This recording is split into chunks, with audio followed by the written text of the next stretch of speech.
Voilà, donc je disais, j'espère que ce cours sera porteur avec l'aide d'Hachem de plein de bonnes choses, de lumière, de santé, de joie, de sérénité, de brachot, d'abord dans la maison, et que votre Hachem ça déborde à l'extérieur, l'aide d'Hachem. Et l'organisatrice, notre chère organisatrice, m'a demandé si on pouvait parler d'un sujet qui tournait autour de la Emouna. Sujet classique, mais le problème c'est que c'est tellement vaste que pour le traiter, c'est pas évident. Mais bon, pas au Hachem. Alors, la Emouna, tout le monde sait ce que ça veut dire. La foi. C'est comme ça qu'on traduit en tout cas.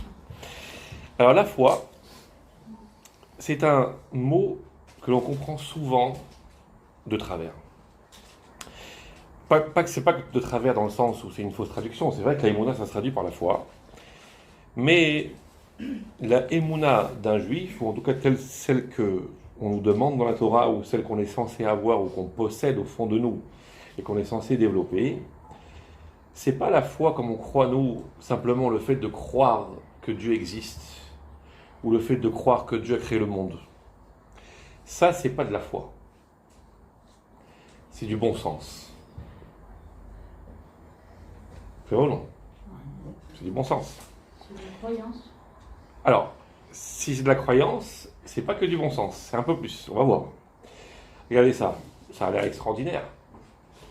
Ça paraît évident pour tout le monde que si on dit, écoutez, je ne sais pas d'où c'est venu, j'ai mis une assiette vide dans le placard, et il y avait des paquets d'ingrédients, il y avait des boîtes de thon, il y avait des machins comme ça, et j'ai laissé, et le lendemain matin, je suis venu, j'ai ouvert, il y avait ça.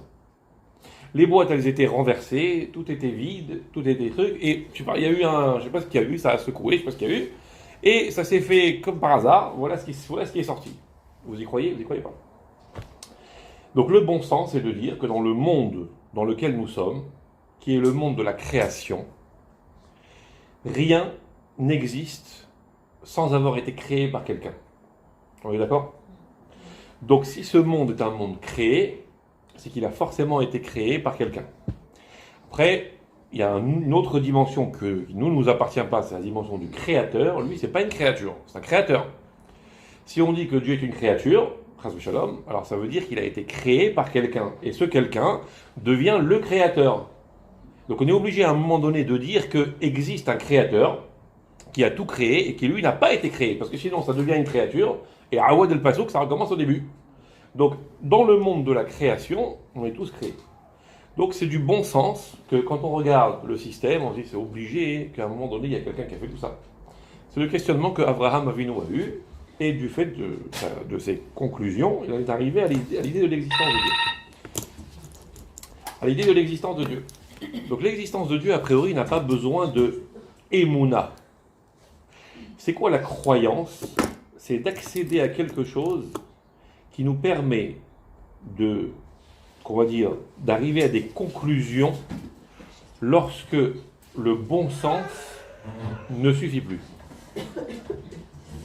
Lorsqu'avec le seul bon sens, lorsqu'avec la seule intelligence, on n'arrive plus à trouver des réponses à des questions, là, on est obligé de faire intervenir la Emouna. Mais lorsque c'est évident pour tout le monde, il n'y a pas besoin de l'Emouna. C'est pour ça que dans tous les livres de Torah que vous pourrez potasser, vous pourrez prendre un Chumash, vous pourrez prendre des Mishnayot, vous pourrez prendre du Midrash, vous pourrez prendre la Gemara, le Zohar, etc., tout ce que vous voulez. Toutes les questions possibles et imaginables, depuis le début jusqu'à la fin, de A à Z, de tout ce que le monde contient, depuis le ciel jusqu'à la terre, en passant par les mondes spirituels, les anges, tout ce que vous voulez, tout est débattu, toutes les questions sont posées. Tout est scruté dans la Gemara, tout est observé. Toutes les questions existent, toutes les questions sont abordées sans aucune gêne et sans aucune exception. Sauf une, la question de l'existence de Dieu. Pourquoi? Parce que c'est pas une question. C'est pas une question. Donc il n'y a pas besoin d'en parler. Est-ce que oui ou non Dieu existe? Les Hachamim ne prennent même pas la peine d'en parler, tellement c'est évident. Mais maintenant que c'est posé comme préambule, que c'est évident qu'il y a un créateur, alors s'il y a un créateur, il y a une intelligence. Si le monde est précédé par une intelligence, c'est qu'il a été créé sur la base d'un projet. Si ce projet, Dieu a décidé que je devais en faire partie, c'est qu'à un moment donné, il faut que je me renseigne sur quelles sont les fonctions que je suis censé occuper. Vous comprenez? C'est ça ma question. Mais toutes les autres questions sur l'existence de Dieu, c'est pas une question. Donc là, l'émouna d'un juif, C'est pas la émouna, est-ce que Dieu existe? Ça, c'est du bon sens. Vous comprenez? Ah, vous allez me dire, si c'est tellement du bon sens, comment se fait-il qu'il y ait des gens qui prétendent, qui ne croient pas en Dieu? Ah, je ne sais pas ça. Mais, c'est une autre question. Il y a soit ceux qui éteignent leur bon sens, et qui peut-être ne prennent pas la peine de réfléchir, soit ceux que peut-être ça arrange de dire qu'ils ne croient pas. Parce que si je dis que j'y crois, vous savez, c'est comme des fois on vous demande de signer un truc, et vous dites, voilà, il vaut mieux que je lise, parce qu'une fois que je suis engagé, après, je ne sais pas ce qui va me tomber dessus. Et si je dis que je crois en Dieu, vont me tomber dessus tout un tas de choses. Ah oui, mais si tu dis que tu crois, là, il va falloir que je me mette à pratiquer, il va falloir que je fasse ceci, il va falloir que je fasse ça. Et moi, le Shabbat, la cache-route, le machin, ceci, cela, ça me gonfle. Donc, très franchement, je préfère dire que je ne crois pas, ça m'arrange. Il y a des gens qui vont vous le faire consciemment, et des gens qui vont vous le faire inconsciemment. Et Benia, ils sont sincères avec eux-mêmes, ils sont persuadés que c'est un problème de Emouna, alors qu'en réalité, non. C'est juste qu'ils préfèrent ne pas adhérer pour pas avoir de problème. Okay, comme il y avait un proverbe en arabe, comme on disait souvent, on dit « Quel metla, met jebla ». Ça veut dire « Tu dis non, t'as pas de problème ». Voilà. Donc c'est exactement l'histoire. Donc, mais a priori, un juif qui n'est pas ma'amin, qui ne croit pas en Dieu, ça n'existe pas. Parce que c'est pas une question. Alors la émouna d'un juif, qu'est-ce que c'est? D'où ça vient? Émouna, le mot émouna. Connaissez-vous un autre mot en hébreu qui provient de la même racine? Ah, émet, attention, il y a un tav dedans qui change la racine. Mais effectivement, on pourrait trouver un petit point. Emouna, c'est la racine, donc Aleph, Mem, Nun. Donc Amen, déjà. Effectivement, le mot Amen, c'est un mot qui vient de Emouna. Quand je dis Amen, ça veut dire quoi? Ça veut dire j'adhère.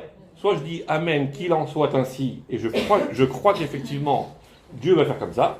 Ou bien Amen, j'adhère dans le sens, c'est Emet. Et effectivement, Amen, ça veut dire soit j'adhère que c'est vrai, j'atteste, soit Amen, je souhaite que ça soit comme ça, mais je crois que Akadosh Baruch Hu, effectivement, c'est ce qu'il va faire. Ça, c'est Emouna. Il y a un autre mot qui, a priori, n'a rien à voir avec l'histoire, mais qui pourtant vient de la même étymologie. C'est le mot Ouman. Y a-t-il des Breslev dans la salle? Ouman, alors, rien à voir avec la ville. Hein. Ouman, c'est un endroit, on le sait, c'est une ville en Ukraine. Mais Ouman en hébreu, c'est un artisan. Un Ouman, c'est un artisan, quelqu'un qui, par exemple, celui qui a fabriqué ça, c'est un Ouman. Okay, celui qui fabrique à la main. Aujourd'hui, bon, tout est fabriqué en série à la machine, mais celui qui travaille encore de ses mains et qui fabrique quelque chose, ça s'appelle Ouman. Et Ouman, les maîtres de la pensée juive expliquent que c'est la même racine que le mot Emouna. La façon qu'on a d'expliquer pourquoi Ouman et Emouna sont liés, en général, c'est la raison, on va dire pas officielle, mais la raison la plus souvent exposée, c'est que la Emouna, comme on vient de dire, ça engage. Ça ne peut pas rester quelque chose qui est au fond de ma tête. Oui, au fond de moi, j'y crois. Ah non, si au fond de toi, tu y crois, il faut commencer à un moment donné à transcrire à travers une façon d'être, à travers une façon de faire, à travers des actions, à travers des émotions, à travers une attitude, ce à quoi tu crois. Tu crois en la médecine? A priori, oui. Alors quand le médecin te donne une ordonnance, parce qu'il y a un petit souci, un petit peu de fièvre, un petit peu de machin, on tousse, si tu crois que la médecine c'est vrai, alors lorsque le médecin te signe une ordonnance, qu'est-ce que tu fais? Tu vas à la pharmacie, tu achètes le médicament et tu le prends. Pourquoi? Parce que tu y crois. Tu ne peux pas dire, non, j'y crois, mais je ne le fais pas. C'est quelque chose qui ne peut pas s'entendre, ça. Quoique une fois, il y en avait un, et il sort de la pharmacie avec un sac de médicaments, il prend le sac de médicaments et il le met direct à la poubelle. Un type, vous êtes fou, monsieur? Il dit, le médecin, il faut bien qu'il vive, donc je vais voir le médecin. Le pharmacien, il faut bien qu'il vive, donc je vais voir le pharmacien. Moi aussi, il faut bien que je vive, donc hop, poubelle. Bon. Alors, évidemment, c'est quelqu'un de pas sérieux. Hein. Mais si on croit dans la médecine, alors effectivement, le médecin dit quelque chose, on va le faire. La même chose ici, celui qui est ma'amin, qui a une émouna, doit forcément traduire ça comme un ouman. Il prend les matières premières que le médecin lui a données et il fait quelque chose avec. Si tu ne fais pas quelque chose avec, alors à quoi ça sert? Vous comprenez? La question n'est pas de savoir ce que l'on contient, la question n'est pas de savoir ce que l'on possède, la question n'est pas de savoir quelles sont nos capacités, quelles sont nos forces, quelles sont nos conceptions, quels sont nos kélim, les outils qu'on possède, c'est qu'est-ce que tu vas en faire? Vous comprenez?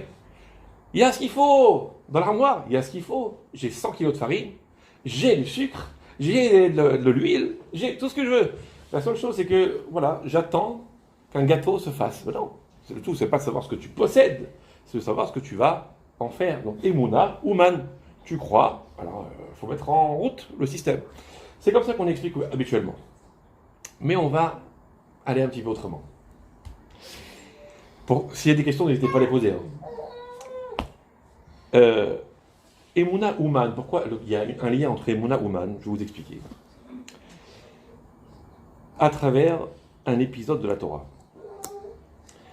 On vient de sortir de Pessah, tant bien que mal. Non, on manque de rien. Bon, grâce à Dieu. Alors, donc on vient de sortir de Pessah. Et Pessah, on est sorti d'Égypte, tout le monde le sait. Bon, on y re-rentre chaque année pour mieux en ressortir. C'est classique. Bon.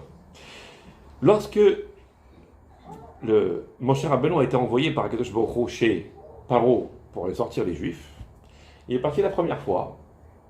Ça ne s'est pas très très bien passé aux yeux de Moshe Rabbeinu. Mais il y a eu quand même tout un tas de phénomènes qui se sont produits. Moshe Rabbeinu a été envoyé, donc il a vu Dieu sur le Har Sinaï, sous la forme du buisson ardent, comme vous le savez. C'est pas question que Dieu était sous la forme du buisson ardent, c'est que Dieu est apparu dans une vision, dans le buisson. Et il lui a dit, va. Moshe Rabbeinu a dit, je suis embêté, parce que si j'y vais pour rien, les Juifs ils ne vont pas me croire. Vous connaissez l'histoire. T'inquiète pas, voilà, le bâton qui se transforme en serpent, le ceci, le cela. Moshe Rabbeinu, il est allé. Le texte dit que quand il est parti en Égypte, en premier lieu, il est parti chez les Juifs d'abord. Et il leur a dit, voilà, c'est Dieu qui m'envoie. Et les Juifs ont dit, c'est bon, on croit en toi. Il leur a dit la formule magique. Il leur a dit, voilà, je suis envoyé par Akadosh Baruch Hu qui me fait dire, Pakod Pakati, je me suis souvenu de vous et je vais vous sortir d'ici. Eux, ils ont entendu, tu peux répéter? Pakod Pakati. Et là, ils ont appelé qui? Ils ont appelé la vétérante, on dit vétérane, comment on dit au féminin? La vétérante? Bon. Bizarre, ouais. La vétérante, bon, je crois, Mamie, Emouna m'a fait. Et ils l'ont appelé, c'était qui? C'était Serah Bat Asher, la fille de Asher, le fils de Yaakov Avinu, celle qui avait annoncé à Yaakov avec sa belle harpe que Yosef était en vie, vous vous rappelez?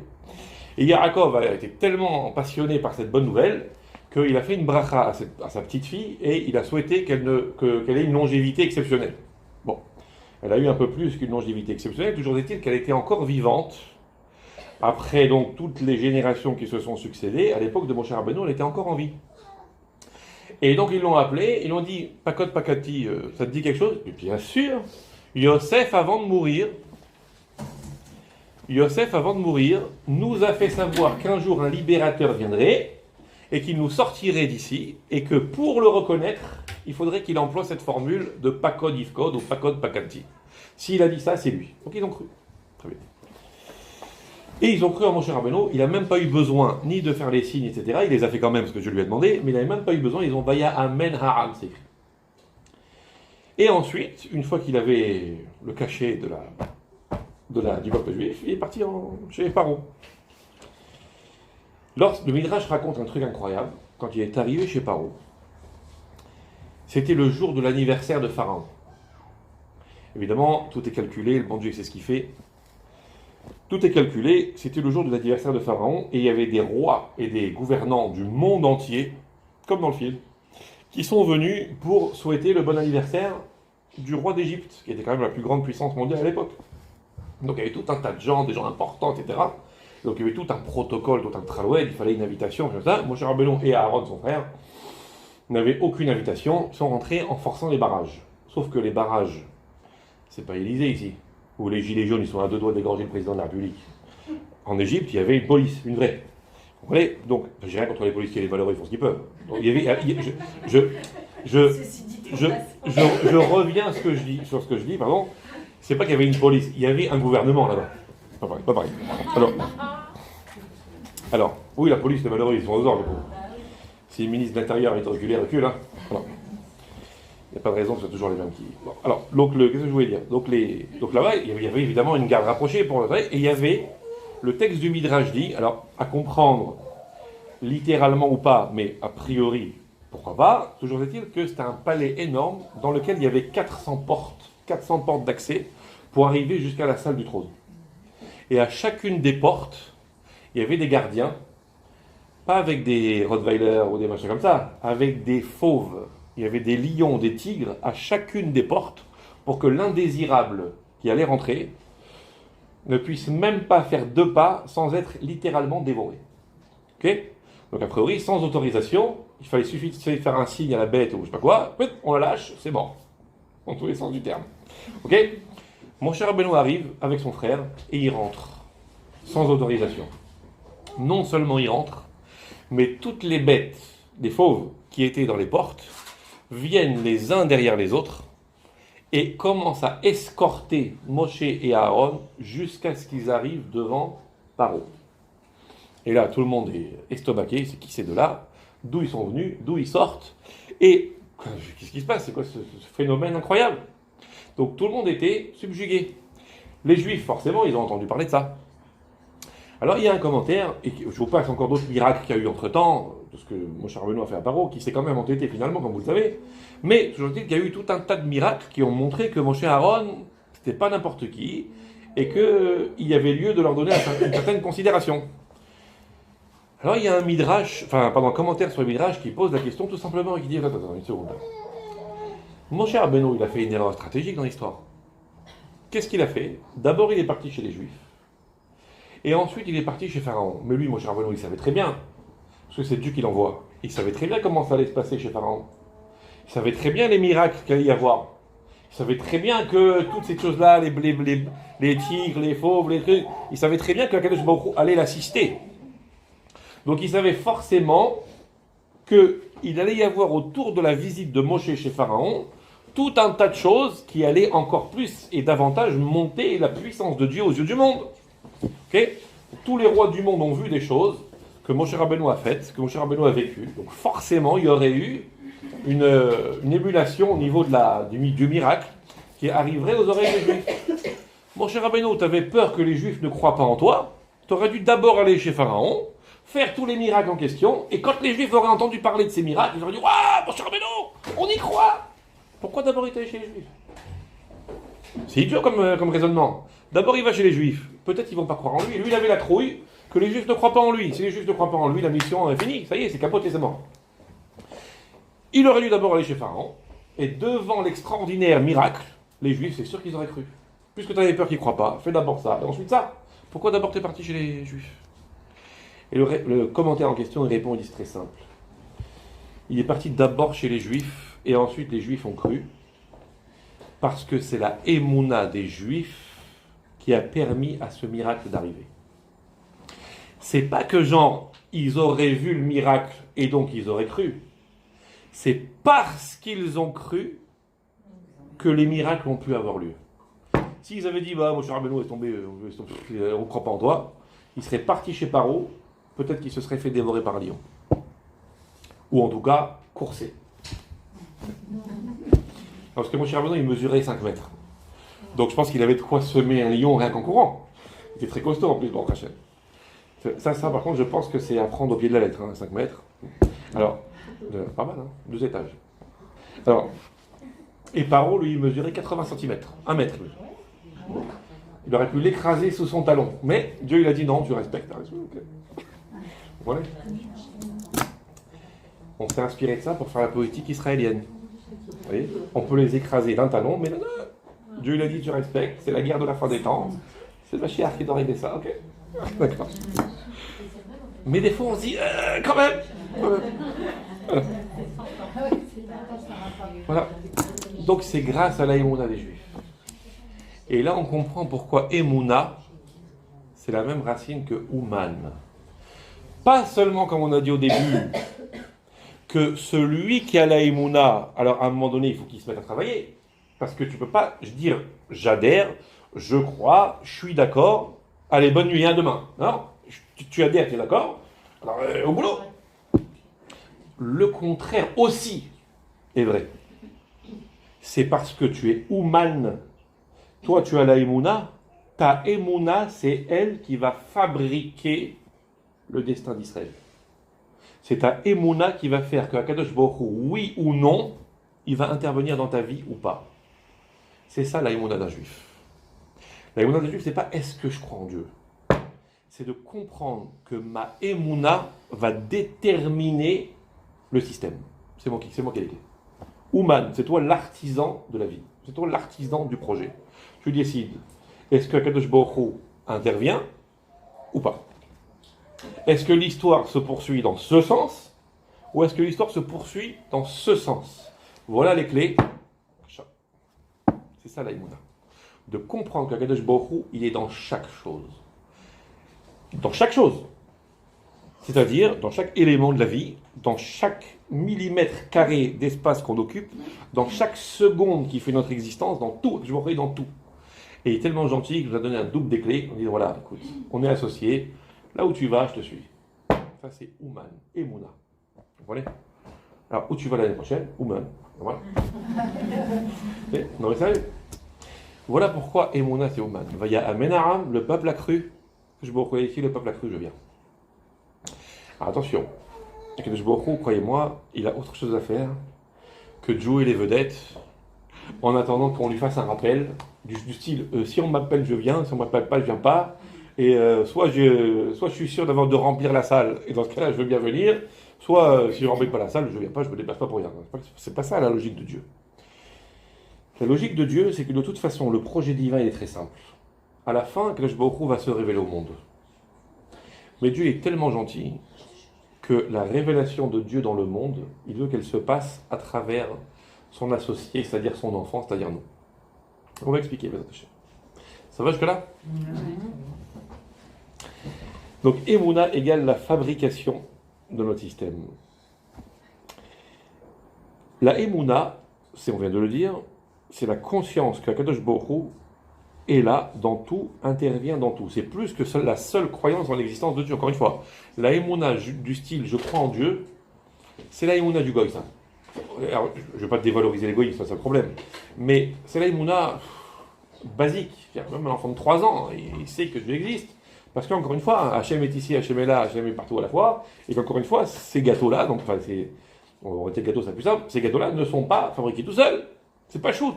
Donc c'est tellement évident qu'un monde aussi extraordinaire, vous comprenez?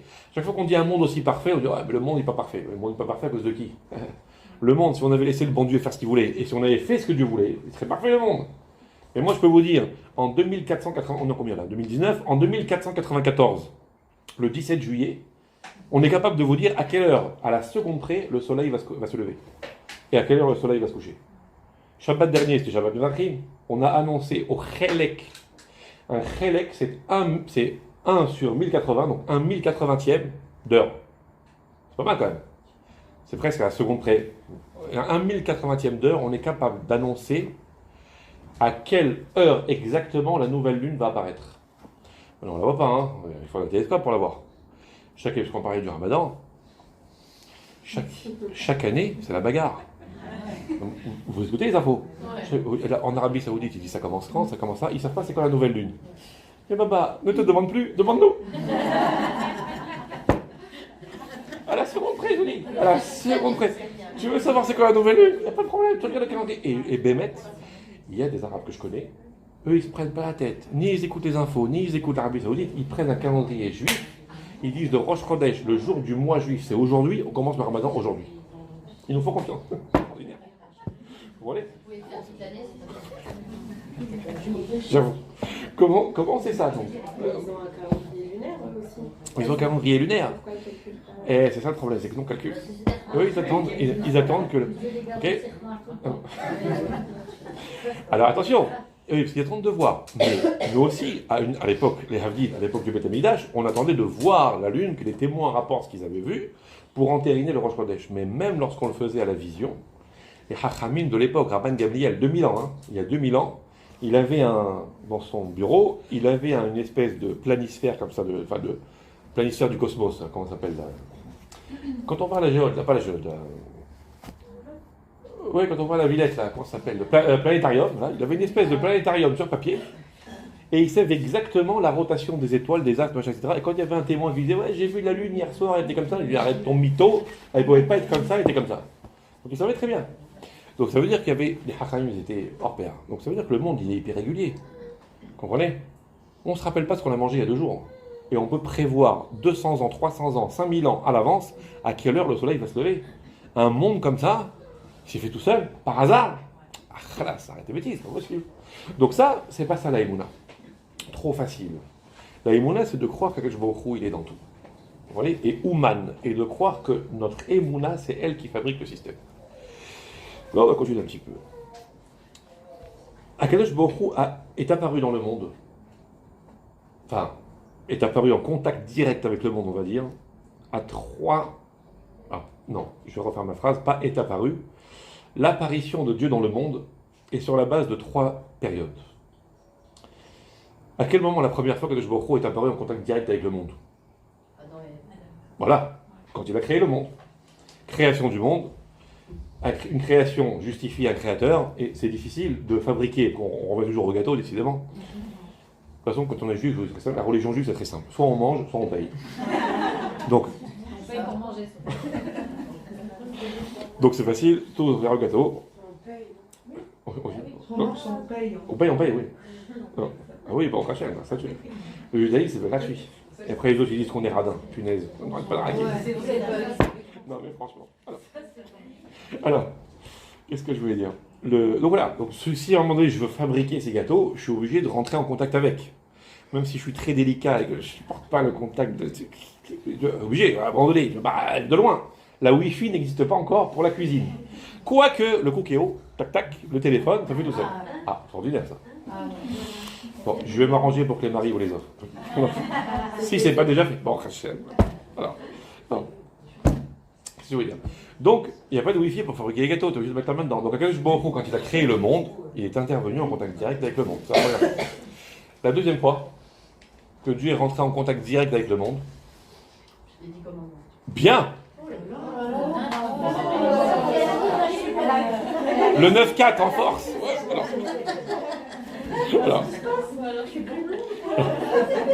Alors, qu'est-ce que je voulais dire? Les 10 commandements, le moment où il a donné la Torah, précédé par la sortie d'Égypte, etc. Mais ça va ensemble, hein. La sortie d'Égypte et Matan Torah, ça va ensemble. Donc les miracles, l'ouverture de la mer, on compte ça dans Matan Torah. Ça va en même temps. Donc quand Dieu a donné la Torah, il est apparu ouvertement devant le monde. Et la troisième fois, et pas intervenu directement avec le monde. La sortie d'Égypte, c'est pareil que Matan Torah, ça va avec. Ça va avec Matan Torah. Sortie d'Égypte, ça va avec. Non. Bon, c'était un piège. La troisième, c'est pas encore arrivé. C'est quand Mashiach va venir. Et là, Akadosh Baruch Hu va se révéler au monde. Alors là, cette fois-ci, de façon... Ça ne sera plus que l'affaire du peuple juif, ce sera l'affaire du monde entier. Bon, il y en a qui vont pleurer. Tous ceux qui nous ont fait du mal, je vous dis pas. C'est écrit qu'Akadosh Baruch Hu, il va faire sortir un soleil de plomb, il va cramer les Réchaïm. Ça va sentir le shawarma dans le monde entier. Ah, je vous dis pas. Ça va être magnifique. Alors, les Réchaïm, c'est pas nous, hein, je vous dis. Il y aura de la canon. Bon, mais il y a aussi des gens bien dans l'humanité qui vont rester et qui vont aussi servir Dieu à leur façon, à travers le fait qu'ils vont évidemment se rallier au peuple juif d'une autre façon. Toujours est-il que c'est la fin des temps. Ok? Et ce sont les trois moments où donc Akadosh Baruch Hu est apparu dans le monde pour justement donner un coup de boost à la Emouna. C'est-à-dire qu'à un moment donné, pour qu'on soit conscient qu'Akadosh Baruch Hu il est là, il faut qu'on soit conscient que Dieu a créé le monde et que tout le monde ne respire que de la présence de Dieu. Il faut être conscient que Dieu a donné la loi qui s'appelle la Torah et avec laquelle on régit ce monde et avec laquelle le monde a un but, qu'Akadosh Baruch Hu a fixé à sa création. Et enfin, avec la Géoula et Mashiach, on est conscient que le monde a un aboutissement et qu'on va vers un tachlit, on va vers une finalité. Le monde n'est pas comme ça dans le vide. Mais ça va, on a l'impression que le monde il part un peu comme ça. Mais je vous rassure tout de suite, le monde il part bien comme ça. Il va bien vers une finalité. Mais on va arriver, pourquoi il a l'impression qu'il va comme ça? Le monde il va bien vers une finalité. Donc ces trois grands moments-là sont les trois moments de base de la Emouna. Quand vous prenez les bases de la Emouna d'après nos Hachamim, ils sont réunis et résumés par le Rambam. Dans un texte que vous connaissez forcément, qui est le texte du Rambam qui définit la Emouna du peuple juif, qu'on appelle les 13 articles de foi du Rambam, qui commencent par Ani Ma'amin Be'emuna Shlema. Je crois avec une foi parfaite que Dieu a créé le monde. Je crois avec une foi parfaite que la prophétie existe. Je crois avec une foi parfaite qu'il y a de la Torah. 13 éléments comme ça, qui sont les éléments qui fondent la foi du peuple juif. S'il manque quelque chose dans notre émouna sur un de ces 13 articles de foi, c'est qu'il faut faire un travail. Parce que si quelqu'un fait des petites erreurs au niveau des mitzvot de la Torah, ça s'appelle des erreurs. Mais s'il y a un des 13 articles de foi avec lesquels il n'est pas en adéquation, là il y a un problème de émouna qui pose un peu plus de problèmes qu'une simple erreur. C'est quelque chose qui ne va pas. Donc ces 13 articles-là délimitent et déterminent la émouna d'un juif. Et ça tourne toujours autour de ces trois choses-là. Création du monde, Torah, Géoula. La création du monde, Dieu est apparu dans le monde pour le créer. La Torah est apparue dans le monde pour le légiférer. Et à la fin, il va apparaître dans le monde pour son aboutissement, pour que le but se réalise. Vous comprenez ? Mashiach, ce n'est pas une récompense que si on se conduit bien, on aura un bon monde. Non, c'est l'aboutissement du monde. C'est la raison pour laquelle le monde a été créé. C'est ce qui arrive, c'est ce qui se passera à la fin. Donc, ok ? Création, Briat Haolam, Torah et Géoula. Très bien. La différence entre ces trois-là, c'est que lorsqu'Akadosh Baruch Hu a créé le monde, il a créé le monde, mais il s'est caché dedans. Le premier passage de la Torah, vous connaissez ? Bereshit bara Elokim, et Hashem Tares. Le deuxième passage, ça va vous revenir. Ah non, ça c'est Yom HaShishi, c'est un petit peu plus loin. Bereshit bara Elokim et Hashem Tares. Au commencement, Dieu créa le ciel et la terre. Deuxième pasuk, Veha Aretz Ayeta Tohu Vavohu Bechoshech al Pnei Tero. Et la terre était Tohu Vavohu, Tohu Bohu, tout en désordre. Comme ça, ils traduisent en général les enfants, c'est fait Tohu Vavohu, tout en désordre. Ouais. Tohu Vavohu. Qu'est-ce qui était Rachid Tohu Vavohu ? C'était un embrouillement, c'était un étourdissement. Comme quelqu'un qui a pris un coup sur la tête. Quelqu'un qui prend un coup sur la tête, il est un peu étourdi. La création de ce monde est un étourdissement. C'est un moment où on a perdu le sens de certaines réalités. Prenez quelqu'un, mettez-lui un coup sur la tête, c'est plus où il est, c'est plus où il va, il ne sait plus comment ça marche. Vous comprenez ? Pendant un petit moment, la création du monde, c'est un coup qu'on a pris sur la tête. On n'existait pas encore. Hein. C'est comme un coup qu'on a pris sur la tête et où on est étourdi pour quelques milliers d'années. C'est quoi l'étourdissement en question ? C'est qu'en créant le monde, Akadosh Baruch Hu s'est caché et que le vrai sens des choses ne nous apparaît pas et qu'on est comme des gens étourdis. Comme quelqu'un qui a un peu trop bu et il ne sait pas où il en est. Et c'est là que les problèmes de Emouna commencent. Si Akadosh Baruch Hu avait créé le monde et qu'il se serait mis devant le monde comme ça en disant voilà c'est moi qui l'ai créé et je vous dis ce que vous avez à faire, dans ce cas-là il n'y a pas de problème d'Emouna. Mais Dieu a créé un monde dans lequel il s'est caché dans la nature et nous on ne le voit pas. Donc c'est ça l'étourdissement en question. Donc Dieu a créé le monde il y a 6000 ans, mais il s'est caché dedans, et donc on ne le voit pas. 2000 ans après, 2400 ans après, il a donné la Torah. Au moment où il a donné la Torah, il s'est révélé cette fois-ci en direct, et avec la Torah, il a donné un moyen de rentrer en contact avec lui. Là, c'est plus Dieu qui se cache, c'est Dieu qui se dévoile à travers une Torah et des mitzvot, dans lesquels il explique qui il est, dans lesquels il explique quelle est sa volonté, dans lesquels il explique quelle est sa relation avec le monde et comment rentrer en contact avec le monde. Vous comprenez ? Première étape, je crée un téléphone, mais je n'ai pas expliqué comment ça marchait. Deuxième étape, je vous explique comment ça marche et je vous explique comment rentrer en contact avec moi. Et à la fin des temps, la Géoula, le dernier rapport qu'on aura avec Dieu, c'est au Kadosh Baruch Hu va se révéler dans le monde, et où à ce moment-là, même les nations du monde vont pouvoir rentrer en contact avec lui, alors que la Torah, non, ils l'ont refusé. Ils n'étaient pas armés pour accepter la Torah, mais par contre, la Géoula, ils n'auront pas le choix. Donc c'est les trois axes de l'apparition de Dieu dans le monde, les trois axes de notre Emouna à nous. Et ça se résume donc à trois étapes. Il y a un passage dans la Gemara qui dit celui qui, dans la Tfila, ou quand il entend une bracha, celui qui répond Amen, Bechol Kocho, de toutes ses forces. Ça ne veut pas dire qu'il faut faire sursauter la voisine.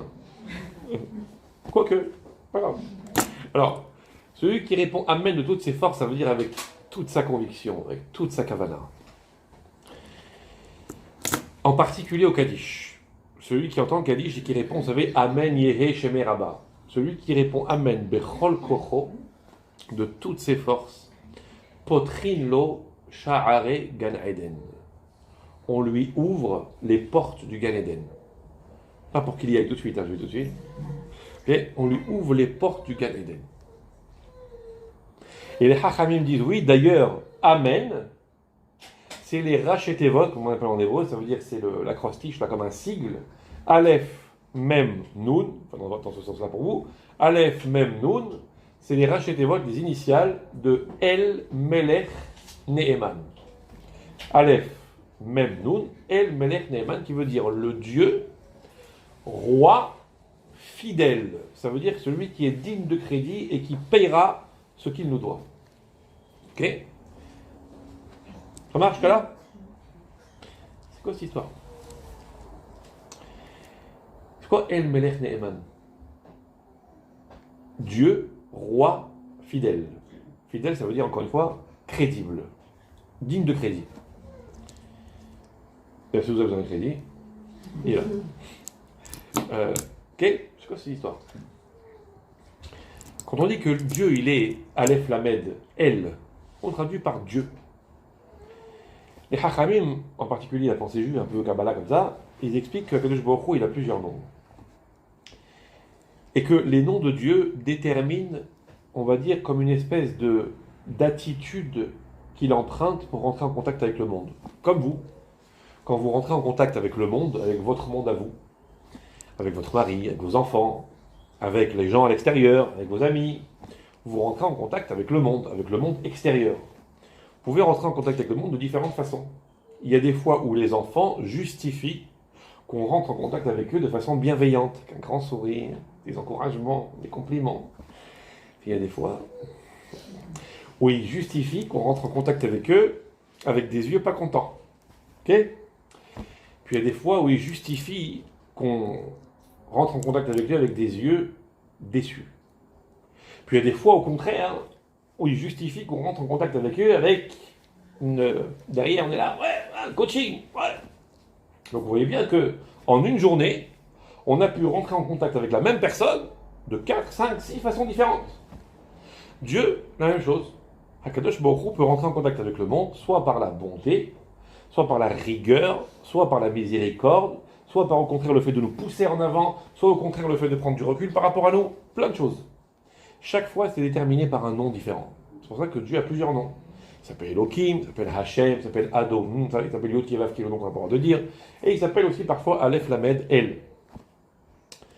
Ce nom-là, donc Aleph Lamed El, celui qu'on dit El Melech Neeman, ça détermine l'idée de la bonté et de la puissance en même temps. C'est pour ça qu'on dit Micha Mocha Ba Elim, qui est comme toi parmi les puissants. Mais en même temps, c'est l'idée de la bonté.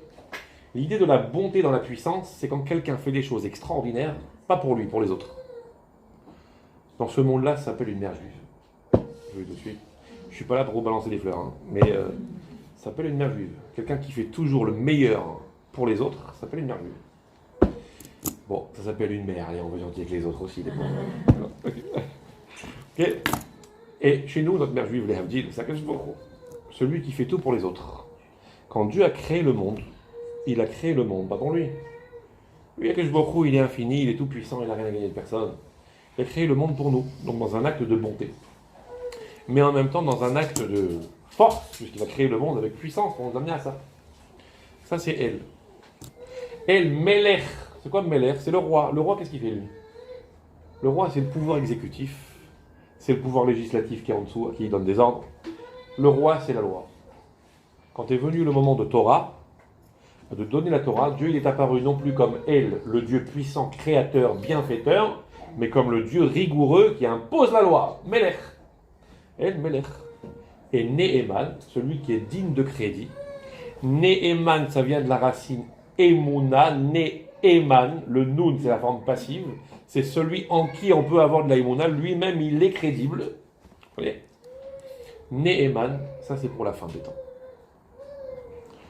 El, La bonté, c'est la création. Dieu a créé le monde sur un élan de bonté, parce qu'on a toujours, quand on crée quelque chose ou quelqu'un, c'est par bonté. Quand on a des enfants, on a plus à leur donner qu'à recevoir d'eux, contrairement à ce qu'ils croient. On a tout à donner. On a un instinct paternel, on a un instinct maternel, on a besoin de donner.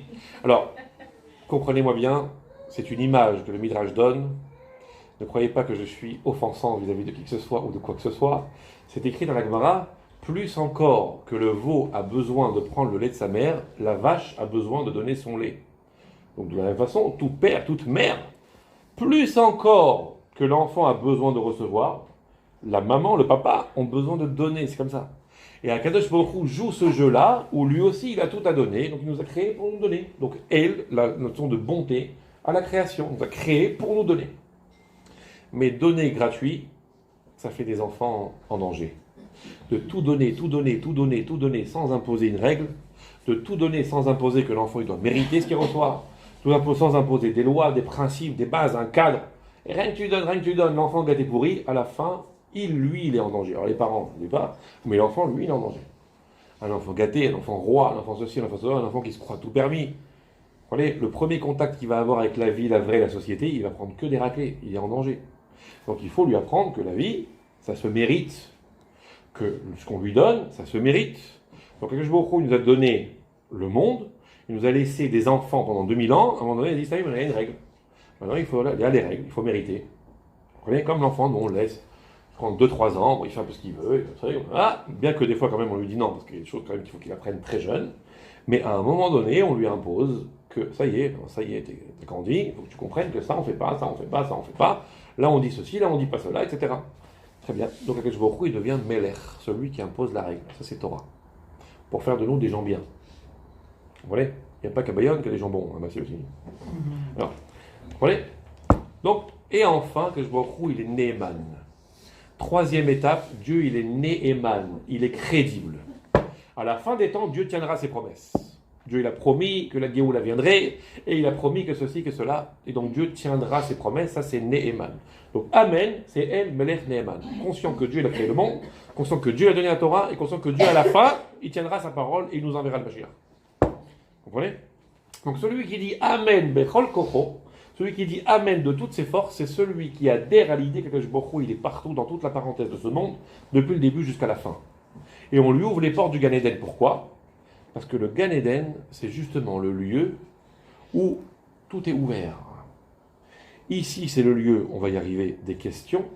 Ici, c'est le lieu de l'étourdissement dans lequel Dieu se cache. Dieu, il a créé le monde, il s'est caché. Donc du coup, on se retrouve dans un monde comme un enfant qui marchait tranquillement, un enfant de 2-3 ans. Il marchait tranquillement en tenant la main de sa mère. Et d'un seul coup, la mère, elle disparaît, elle se cache. L'enfant, complètement paumé, il hurle de désespoir. C'est pas où il est. Akadosh Baruch Hu, la même chose. Il a créé un monde, d'un seul coup, il a disparu. On se retrouve comme ça, bête, étourdi. Tohu vavo. Vous voyez, ça c'est la création du monde. Et donc dans ce monde-là, on est complètement paumé. Il viendra un moment où Akadosh Baruch Hu va nous réapparaître, il nous a promis que ça viendra. Donc ce monde-là est le monde difficile dans lequel nous nous trouvons, qui est le monde de l'obscurité. Et à la fin, Neeman, Dieu y tiendra sa parole, et c'est là-dessus qu'on va s'arrêter 2 minutes. Pourquoi ça s'appelle qu'Akadosh Baruch Hu, il est... pardon, j'ai pas fini mon raisonnement, je vous disais, pardon. Donc ça, c'est ce monde-là, c'est le monde de l'étourdissement. Par contre, dans le Gan Eden, c'est pas le monde de l'étourdissement. C'est le monde où Akadosh Baruch Hu va nous apparaître en vrai. Les Neshamot dans le Gan Eden sont dépourvus de leur corps. Le corps, c'est la matière, c'est ce qui nous empêche d'accéder à la vérité, c'est ce qui nous empêche de rentrer en contact avec Dieu, ce qui nous empêche de voir les choses telles qu'elles sont. Mais quand, dans le Gan Eden, Akadosh Baruch Hu nous enlève le corps, après 120 ans, à ce moment-là, la Neshama, elle voit Dieu clairement. Enfin, en tout cas, elle voit un reflet d'Akadosh Baruch Hu tout au moins, mais clairement comprend les choses qu'elle n'a pas comprises dans ce monde. L'étourdissement est terminé. Vous comprenez? La mort, c'est la cellule de dégrisement, et le Gan Eden, c'est la personne qui a retrouvé son état comme avant qu'il ait bu. Dans ce monde-là, c'est un monde dans lequel, comme si on était tous ivres, en train de dormir à moitié croulés, quand vous réveillez quelqu'un le matin très tôt, parce qu'on doit aller prendre l'avion, non pardon, quand vous réveillez votre mari parce qu'il doit aller à la tfila, mais que lui, il est complètement KO, et il est là, vous savez, des fois, ça arrive des fois, quand un enfant nous réveille en pleine nuit parce qu'il n'est pas bien, etc., et on est entre les deux. Ou alors quand vous parlez à quelqu'un qui commence à s'endormir. En général, c'est à mourir de rire, ça. Parce qu'il est déjà dans son truc, il est déjà dans son rêve, et il vous répond absolument n'importe quoi. Ce monde-là, c'est un peu comme ça. On est dans un monde, on ne sait pas très bien, c'est pas clair, on est un peu sourd, on est un peu truc. Haïnou kecholmin, comme des gens qui dorment et qui sont déjà en train de rêver. On est dans un monde où on ne comprend rien. Le monde du Gan Eden, c'est un monde où on va revoir les choses telles qu'elles sont. Comme quelqu'un qui a dessoulé, et que cette fois-ci, ça y est, il est bien réveillé. Quand il dit Amen, on lui ouvre sur terre les portes du Gan Eden, ça veut dire toi, puisque tu as compris qui est Dieu, puisque tu as compris que Dieu, il est partout dans ta vie, alors on t'ouvre les portes du Gan Eden, c'est-à-dire on t'ouvre les portes de la prise de conscience de la réalité. Toi, tu n'es plus étourdi, tu vois les choses telles qu'elles sont. Maintenant, on va juste comprendre une chose. Pourquoi à la fin ça s'appelle Ne'eman? Il y a un passage dans... Ça va jusque-là, hein? C'est pas trop relou? Non. Alors. Bon, si c'est le cas, on change de sujet. Hein. Alors, il y a un passage dans Teilim, que vous connaissez sûrement, Mizmor, Interreg, ça s'appelle Mizmor Shir Elion HaShabbat, Tov Lehodot Lashem, Ulzamer Shimcha Elion. Donc c'est Mizmor qu'on dit pour Shabbat, c'est la Mizmor qui a été composée par Adam Arishon, lorsqu'il a fait Tchouva après avoir mangé le fruit interdit, et c'était Shabbat. Donc il a fait le Mizmor Shir Elion HaShabbat, et il a dit Tov Lehodot Lashem, comme c'est bon de louer à Kadosh Baruch Hu, Ulzamer Shimcha Elion, et comme c'est bon de chanter ton nom, toi l'être suprême. Ok? Les Hagid Baboker Chasdecha Ve'emunatecha Balelot. Je traduis. Les Hagid Baboker Chasdecha, comme c'est bon, c'est Tov Lehodot. Les Hagid de dire Baboker le matin, Chasdecha, ta bienveillance, ta bonté. Ve'emunatecha, et ta emuna, c'est-à-dire ton crédit, le fait que tu es digne de crédit, le fait qu'on peut avoir confiance en toi, on traduira en français ta fidélité, balelot pendant les nuits. C'est bon de glorifier les Hagid, de raconter chasdecha, ta bonté dans le jour, le matin, et ta fidélité, ta emuna dans la nuit. Quoi la différence? Pourquoi le matin c'est la bonté et la nuit c'est la emuna? Quelle est la différence entre le matin et la nuit? Ah, la nuit on est inconscient, mais disons qu'on parle de quelqu'un de réveillé. Pardon? Le matin, on va au combat. On va, absolument, ça c'est bien vrai. Okay, mais la nuit aussi, c'est aussi un combat la nuit, c'est pas évident. Bon, c'est une autre forme, donc la différence, mais simpliste, hein, on parle de quelqu'un qui est parfaitement réveillé, on parle de quelqu'un qui dort. Entre le matin et la nuit, alors, je vais vous aider un peu, entre le jour et la nuit. La différence entre le jour et la nuit. Prenez une maison sans lumière, puis d'un seul coup vous allumez la lumière, vous voyez la différence. La différence? Pardon? On voit rien, tout simplement. Il faut les chassons de rire, ça. Mais la nuit on voit rien. Et le jour on voit. Bon, si on s'est déplacé juste pour entendre ça, la vérité. Bon. Ok, le jour on voit, et l'eau ça mouille, et le feu ça brûle. Alors, donc, ok, Boker, le matin on voit clair. Quand on voit clair, ce qu'on perçoit de Dieu, chasdecha, c'est son chesed. Celui qui ouvre les yeux, vous savez, quand quelqu'un est un peu comme ça, tu me dis dis-moi, regarde ce qu'on a fait. Des fois les enfants qui manquent un peu de reconnaissance, ça peut arriver. Très rare, hein. Mais ça peut arriver. Ouais, j'en ai marre de cette maison. Tu vas pas où? Dis-moi. Comme ça, tu vas. Ouais, je vois une chose quand je demande quelque chose. Tu vois, tout ce qu'on fait pour toi. Et là, on fait la liste. Tout ce qu'on fait pour toi. Cet enfant, le pauvre, il est aveuglé par quelque chose.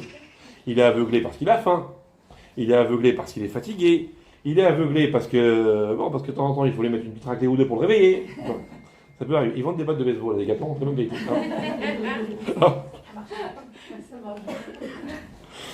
Mais il faut assurer la parnassa des futurs dentistes. Non. Qu'est-ce que je voulais dire? Donc, il est aveuglé parce qu'il a un problème. Donc, du coup, il ne voit plus le bien qu'on fait pour lui. Puis un jour, il a oublié d'être jeune. Il se réveille de bonne humeur. Il n'a pas faim. il n'est pas fatigué, il est bien, il est tout bien. Et là, d'un coup, il dit quand même, mes parents, ce sont vraiment mes parents. Et quand il parle avec ses copains, ouais, moi, ma mère, c'est une bombe atomique, elle est gentille, elle est truc, elle fait tout pour moi. Et la veille, tout le contraire. Pourquoi? Parce que quand il a oublié d'être, comment on va dire ça, relou, parce qu'il n'est pas aveuglé par les difficultés de la faim, de la soif, de la ci, de la ça, d'un seul coup, pour lui, c'est comme quand il fait jour. Il voit les choses telles qu'elles sont. Mais lorsque parfois il y a des moments un peu... Il n'est pas bien, c'est un ado. Il n'est pas bien, il est fatigué, il a faim. Donc du coup, il est comme, entre guillemets, aveuglé. Et donc, il est comme dans la nuit. Et il ne voit pas. Et dans ce cas-là, il ne peut pas voir. C'est Baboker. Quand il fait jour, on voit la bonté de la Kadosh Baruch Hu. Vous comprenez? Il y avait un rave. Il s'appelait le Rav Yaakov Galinsky. Shalom. C'est un rave extraordinaire. Et il est, dans ses livrets Torah, c'est toujours un petit mot fin comme ça, à mourir de rire, mais en même temps, c'est un Talmid Chacham, un tzaddik extraordinaire. Et il était tout petit. Et il disait, tout le monde dit dans la vie, le verre il peut être ou à moitié vide ou à moitié plein. On peut le voir ou à moitié vide ou à moitié... Dis-moi, comme je suis tout petit, je vois toujours le verre à moitié plein. Le verre à moitié vide, il est trop long. Et comme ça, je suis tranquille. Non. Bon, ça me met un peu mal à l'aise, cette histoire. Bon, mais moi, je mets le verre plus haut, comme ça, je suis tranquille. Non, mais, qu'est-ce que je voulais dire? Non, mais c'est vrai. Donc, Baboker Hastecha. Les Juifs, dans le désert, ils ont galéré. Mais quand il arrivait des moments favorables, oh, qu'est-ce qu'il est grand! Et dans la nuit, c'est pas écrit les Hagid, Balelot Chasdecha. Non, Balelot, c'est Emunatra. Dans la nuit, c'est Emuna. Dans la nuit, on voit rien. Alors si je vois rien, avec quoi je me repère? Emuna. Bah, Boker Chasdecha. Quand il fait jour, je vois la bonté de la Kadosh Baruch Hu. Et là, j'ai pas besoin de faire intervenir la Emuna, parce que je le vois. Par contre, la nuit, quand je vois plus rien, là, j'ai besoin d'appuyer sur un bouton magique. Obligatoire. Il s'appelle Emuna. Mais qu'est-ce qu'il a fait Dieu pour moi? Je vois rien. Confiance. C'est quoi la confiance? Et je vais vous rappeler, je crois que dans ma vie, je l'ai rappelé 250 fois, une image que Rav Eman, que Dieu donne une bonne santé à Hashem, nous avait donnée à l'époque à l'Yeshiva. Nous avait donné à l'époque. Il dit c'est comme deux associés. Il y a deux associés qui travaillent dans une affaire. Okay, une affaire qui marche très bien pour Hashem. Puis il y a un des deux associés, à un moment donné, il fait une insomnie. À 2h du matin, il n'arrive pas à dormir. Il dit bon, puisque j'arrive pas à dormir, autant investir le temps. Il va au bureau pour bosser. Il n'arrive pas à dormir, pas à dormir. Il arrive, il ouvre la porte du bureau, et en ouvrant le bureau, il voit quoi? Son associé avec les deux mains dans le coffre-fort ouvert. Qu'est-ce qu'il fait? Soit il le traite de voleur, soit il a confiance. Ah. Il le laisse. Oui, c'est ça, soit il a confiance. S'il a confiance, qu'est-ce qu'il fait?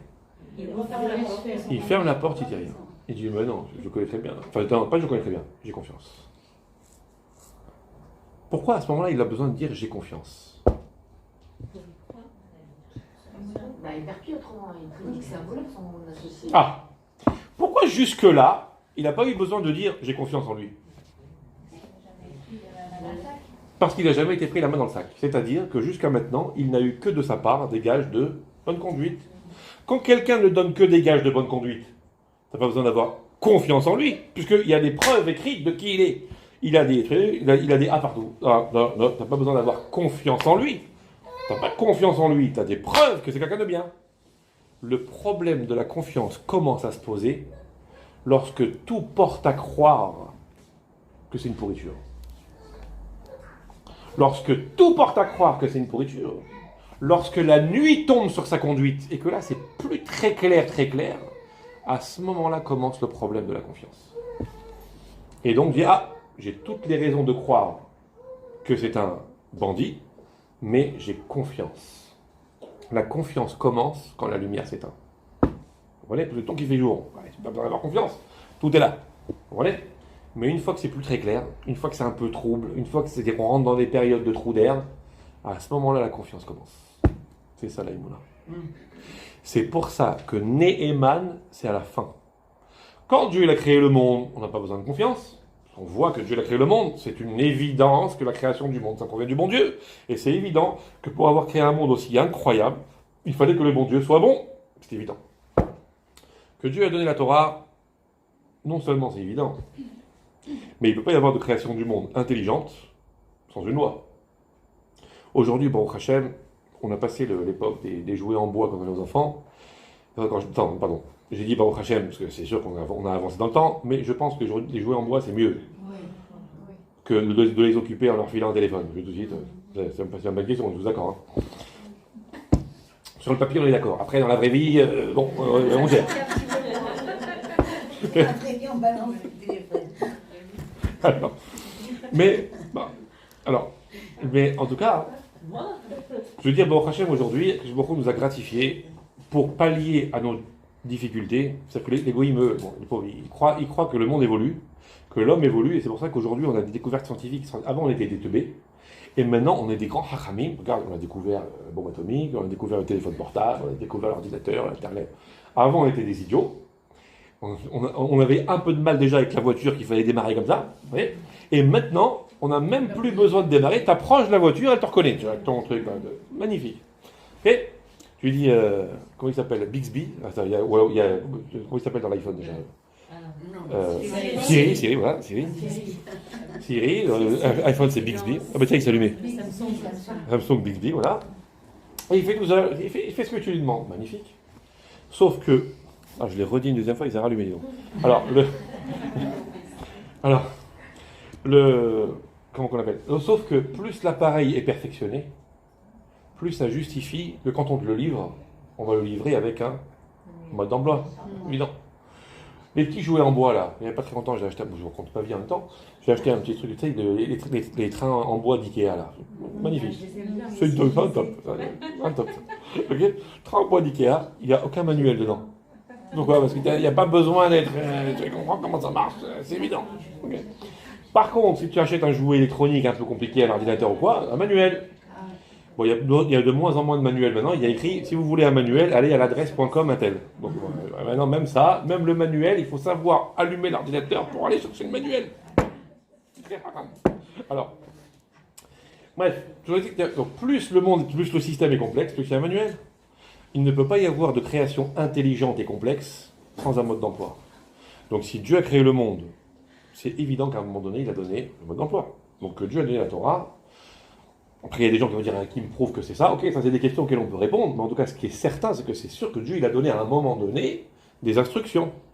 Qu'on puisse émettre des doutes sur est-ce que vraiment ce point-là, ça vient de Dieu ou pas. Ok, encore une fois, il y a des réponses à ça, et la vérité, c'est qu'il n'y a pas de question. Mais, disons, au moins globalement, c'est évident qu'il a donné à un moment donné un mode d'emploi pour savoir comment ce monde fonctionne. Sinon, c'est pas un bon technicien, le bon Dieu. Et s'il a créé un monde tellement difficile, tellement compliqué, avec tant de problèmes, que ce soit des problèmes physiques, des problèmes techniques, des problèmes psychiques, des problèmes avec les enfants, des problèmes avec les trucs, des problèmes de couple, un monde compliqué comme ça, vous comprenez ? C'est pas possible que Dieu n'a pas donné à un moment donné une aide. Donc il y a un mode d'emploi. Donc que Dieu ait donné le monde, c'est évident. Que Dieu donne la Torah, c'est évident. Jusque-là, j'ai que des gages de bonne conduite du bon Dieu. C'est un bon inventeur, c'est un bon créateur et un bon explicateur. Viendra un moment dans lequel nous sommes, je veux tout de suite, où les choses vont se compliquer. Et là, on n'est plus dans El Melech, on est dans Neheman. C'est-à-dire, on est dans la période où Akadosh Baruch Hu, sa caractéristique principale, c'est Neheman. Il faut être certain que Dieu, il est Neheman. Il tiendra sa parole. Pourquoi ? Parce que l'un des éléments fondamentaux de la fin des temps, c'est la Emouna. Pourquoi ? Parce que dans ce monde-là, tout va à l'envers. Jusqu'à un certain moment, ça allait encore à l'endroit. Les jeunes y respectaient les vieux. Les élèves y respectaient les profs. Les étudiants y respectaient les flics. Quelque chose de normal, quoi. Quand on voulait parler avec des mots choisis, au moins devant tout le monde. Vous voyez ? On n'allait pas s'afficher de je ne sais quelle façon, je ne sais comment, dans je ne sais quel spectacle électronique ou pas, Il y avait un minimum de retenue. Voilà, un minimum quand même. On n'allait pas officialiser des choses absolument abominables en disant qu'à partir du moment où j'ai décidé qu'il faut l'officialiser, non seulement c'est devenu quelque chose de normal, mais c'est celui qui parle contre qui va en prison. Moi, à l'envers. À l'envers. Le monde à l'envers. Travailler plus pour gagner plus, tu parles. Aujourd'hui, c'est un monde dont on a l'impression que tout va à l'envers. Celui qui fait tout pour respecter ses voisins, celui qui fait tout pour empêcher l'escalade de la violence, celui qui fait tout pour essayer de faire comprendre au monde que nous, on est là juste pour vivre tranquillement, on n'a rien demandé à personne, on est la seule démocratie du Moyen-Orient, c'est sur lui que tout le monde va cracher son venin. Il n'y a pas quelque chose qui ne va pas ici, non? Il n'est pas un peu à l'envers, ce monde? On dit que le peuple juif est comparé à l'huile, parce que l'huile, elle va toujours au-dessus. Mais le peuple juif, s'il est censé être au-dessus, ça veut dire qu'il est censé être une couronne sur la tête des nations. On ne serait pas plutôt le paillasson des nations, là, excusez-moi? Il y a un petit problème, là, non? Tout va à l'envers. Et je vous en passe, et des meilleurs. Le prophète Isaïe, Isharia. Donc là, on remonte un peu moins de 1000 ans après la Torah, donc 3200, comme ça. Donc il y a plus de 2500 ans. 2500 ans, oui. Il y a 2500 ans environ. Le prophète Isaïe a annoncé tout ce qui allait se produire à la fin des temps, mais c'est mamash, le monde à l'envers. C'est-à-dire que c'est le monde qui est censé normalement aller dans une direction qui s'appelle la Géoula. Donc normalement, quand on progresse, vous créez un projet, vous créez un programme informatique, vous créez un projet, vous créez un système, vous créez un, je ne sais pas quoi, moi, une entreprise, à un moment donné, où vous construisez une maison. Vous voyez, normalement, je viens voir la construction. Premier jour, bon, il n'y a rien. Deuxième jour, rien. Bon, 1 mois, 2 mois, ça commence. Il y a des briques qui commencent à monter, des fondations qui sont coulées. Ok, on passe au bout de 6 mois. Normalement, c'est presque. Ok, et plus on avance dans le temps, plus on se dit, tiens, probablement que c'est une maison, ça. Parce que plus on avance, et plus on voit que le projet avance, et plus on voit que ça va vers un aboutissement. Maintenant, imaginez que quelqu'un, le contraire, plus tu passes devant la maison, plus tu vois que ça s'écroule, plus tu vois qu'il y a de moins en moins de briques, plus tu vois que ça part dans tous les sens. Et à la fin, tu lui dis au type, excuse-moi, qu'est-ce qui se passe ici? Je dis, je construis ma maison. C'est peut-être dingue ou quoi? C'est incroyable, faut pas le croire. Faut pas le croire. Dans ce monde-là, c'est ce qui se passe. On va vers la Géoula, mais on va vers la Géoula comme ça, au lieu d'aller comme ça. L'un des enjeux majeurs de notre génération, c'est la Géoula.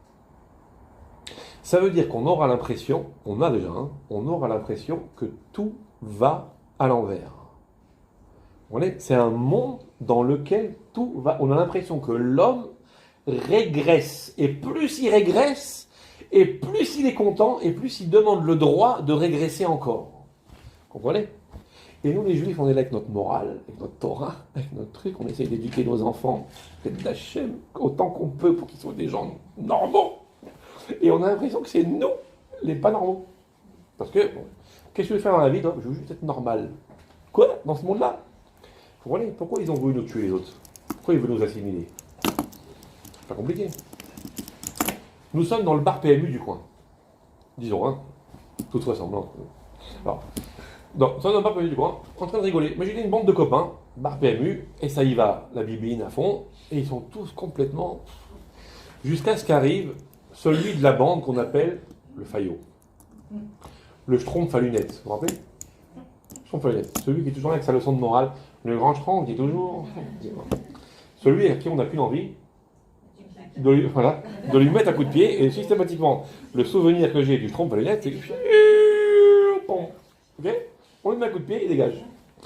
Donc imaginez, on est dans une bande d'inconscients, là, tous en train de bourrer, et en train de dire des bêtises, etc. Puis il y a les amis, ressaisissez-vous les amis, c'est pas bien ce que vous faites, c'est pas joli que si vos enfants, je vais pas dire si vos femmes, si vos enfants vous voyez, si les femmes les voyaient, ça serait autre chose déjà, mais si vos enfants vous voyez, la chouma, franchement là, ça se fait pas.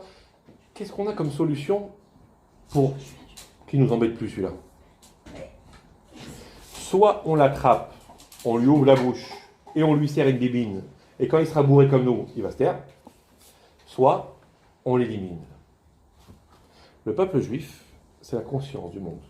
C'est ceux qui sont tout le temps en train de dire aux autres nations, c'est comme ça qu'il faut faire. La Torah, elle dit que quand je vois il nous a donné une mission, il y a des mitzvot, c'est pas, le monde il n'est pas FKR, il n'est pas abandonné, on ne fait pas n'importe quoi. Ils ont deux solutions. Soit ils font de nous des gens comme eux, et donc ça s'appelle l'assimilation, soit ils nous détruisent. Ça s'appelle l'antisémitisme. Pourquoi? Parce qu'ils ont un goût pour que le monde aille à l'envers. Et celui qui veut le remettre à l'endroit, on ne le supporte pas. Vous voyez? Le monde va à l'envers. Et nous, on est là, on se dit, mais bon Dieu, mais qu'est-ce qu'il fait le bon Dieu? Combien de temps il va nous laisser comme ça? Et là commence le problème de la Emouna. La nuit. C'est quand c'est la nuit que la Emouna commence. Tant qu'il faisait jour, pas besoin d'Emouna. Dans le désert, la manne, tous les jours tu te lèves, il y a la manne. T'as besoin d'Emouna? Pas besoin. Tous les jours tu te lèves, la mer qui s'ouvre. T'as besoin d'Emouna? Alors on va dire, dans ce cas-là, c'est que il veut qu'on ait de la Emouna. Pourquoi il ne nous envoie pas des miracles? Comme beaucoup de gens, ah oui, mais si on voyait nous les miracles comme les juifs à l'époque, on serait tous, ah bien sûr, moi aussi, si demain je voyais les miracles, tout de suite je redeviens, c'est vrai, je deviens un tzaddik, très religieux. Je vous dis la vérité, c'est faux. Ce n'est pas l'intervention de Dieu qui provoque la Emouna. Rappelez-vous, mon cher Rabbeinu, Ouman, c'est la Emouna du juif qui change l'intervention de Dieu et qui provoque l'intervention de Dieu. C'est pour ça que Dieu, il est Neheman, c'est celui qui répond aux appels de la Emouna. Tu crois en lui, Akadosh Baruch Hu te montrera que tu avais raison de croire en lui. C'est ça Neheman. Digne de crédit, il est crédible. Tu as confiance en lui, il est digne de ta confiance. Seulement, comment on sait quand quelqu'un est digne de confiance? Pas quand il me montre, encore une fois, comme avec l'associé dans les mains dans le coffre-fort. Pas quand il me montre qu'il est honnête. Quand il me montre qu'il est honnête, j'ai pas besoin de dire qu'il est digne de confiance, parce que c'est quelqu'un de très bien, j'ai des preuves. Quand est-ce que je me dis, bah tu vois, il est vraiment digne de confiance, une fois que je lui ai fait confiance. Donc c'est ma Emouna qui va générer chez l'autre, que je vais le visualiser, le voir, comme quelqu'un de Neheman, que je beaucoup de Neheman, à la fin des temps. À la fin des temps, chacun se dira si oui ou non il avait raison de faire confiance à Dieu ou pas. Mais cette période-là, c'est la période de confiance. Vous comprenez? Et ça c'est dans l'univers, dans l'universel. Mais dans la vie de chacun, il y a la même chose. C'est-à-dire que création du monde, Matan Torah, Géoula, ça existe à l'échelle universelle, ça existe chez tout le monde. Création du monde, c'est la période de notre enfance. Matan Torah, c'est la période où on devient adulte et où il faut en même temps être conscient de nos devoirs, de nos responsabilités, de nos obligations. Et au fur et à mesure qu'on avance, on apprend les mitzvot de la Torah comme étant des obligations qu'on a. Maintenant, oublions même le côté spirituel, le côté social. Vous voyez, quand on est enfant, on ne sait pas qu'il ne faut pas griffer son frère ou sa sœur. On apprend après. Vous voyez, quand on est enfant, on ne sait pas qu'on n'a pas le droit de hurler à tout va à 6h du matin. Et on apprend après. Donc quand on est enfant, on est dans la période création du monde. Création du monde, papa et maman ils sont gentils comme tout, c'est El Melech Neheman, que je me retrouve, il est Aleph Lamed, c'est la bonté, la bonté, la bonté. Papa il est gentil, il dit jamais rien, maman est gentille, elle dit jamais rien, c'est normal, tu as 1 an et demi en même temps. À un moment donné, tu auras 5 ans, quand tu vas continuer à faire des bêtises, tu verras si papa et maman ne disent rien. Mais alors quand tu seras un grand enfant de 16 ans, là, au bout d'un moment, il faut que tu comprennes de toi-même que papa et maman, non, c'est pas vrai qu'ils disent rien. Voilà. Et s'il n'a pas encore compris de lui-même, il faut de temps en temps le faire comprendre. Voilà. Donc ça veut dire que, il y a un moment donné, chez tout le monde, il y a une période qui s'appelle création du monde, où papa et maman sont gentils, c'est la bonté à l'état pur.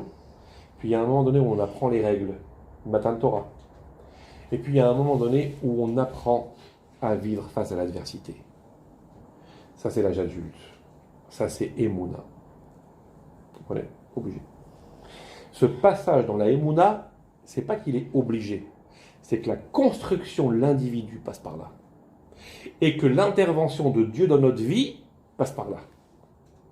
Ouman, tu es l'artisan de ce qui va se produire. Vous connaissez, il y a il y a un proverbe chassidique qui revient à toutes les sauces et qui est vrai. Et qui dit, pense bien. C'est pas de la science-fiction ça? Bon, attends, pas mal. Moi aussi j'ai pensé que j'allais gagner au loto. Bon, j'ai pas joué en même temps. Mais c'est quoi pense bien, tout ira bien? Et pourquoi si je pense bien, tout ira bien? La positivité. En quoi ça va générer le fait que tout aille bien? Bah, c'est la émouna. Et donc? Et ben, si on croit en Dieu, ça ira bien. C'est-à-dire que notre but à nous, c'est de faire rentrer Akadosh Baruch Hu dans la vie. L'ouverture de la porte pour que Dieu y rentre, c'est la émouna. Ça marche? On a encore 2 minutes ou? Faites-moi confiance. Ça fait peur. Alors, il faut qu'on aille dormir. Bon, demain c'est férié. Mais bon, on doit aller raviver la tombe du soldat inconnu. Alors, non, juste une minute.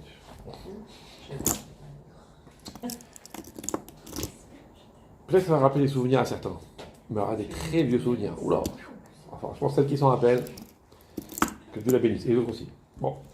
Il y a un passage dans Tehillim, je ne sais plus lequel, c'est vers le début.